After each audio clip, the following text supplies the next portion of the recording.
बिस्मिल्लाहिर्रहमानिर्रहीम। अस्सलाम वालेकुम। आप देख रहे हैं DNN न्यूज और मैं हूं गुलाम ज़हरा। अब रुख करते हैं खबरनामे की तरफ।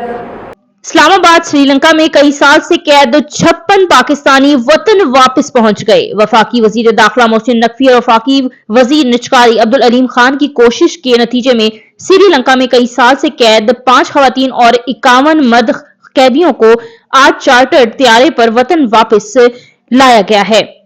हुकाम के मुताबिक वजीर दाखिला मोहसिन नकवी ने पाकिस्तानी कैदियों की वतन वापसी यकीनी बनाने के लिए जाती दिलचस्पी दी और उन्होंने श्रीलंकन हाई कमीशन के साथ इस मसले को उठाया, जबकि अलीम खान ने श्रीलंका से पाकिस्तानी कैदियों की वतन वापसी के अखराजात बर्दाश्त किए। मोहसिन नकवी ने कहा कि कैदियों की वतन वापसी के लिए ताउन पर श्रीलंका हुकूमत और हाई कमिश्नर के किरदार को सराहते हैं। कैदियों की वापसी के अखराजात बर्दाश्त करने पर अलीम खान का भी शुक्रिया अदा करते हैं। वतन वापस आने वाली एक बुजुर्ग खातून ने गुफ्तगू करते हुए वफाकी वजीर का शुक्रिया अदा करते हुए कहा है कि आपका शुक्रिया कि हम पाकिस्तान वापस आ गए हैं। आपकी बहुत मेहरबानी, ये एहसान जिंदगी भर नहीं भूलेंगे। वापस आने वाले कैदियों ने कहा कि मोहसिन नकवी और अब्दुल अलीम खान की बदौलत आज वतन वापस आए हैं, जिस हालत में कैद थे। शुक्र है हम वतन वापस आए हैं। अब तक के लिए इतना ही। मजीद खबरों के लिए हमारे साथ रहिए।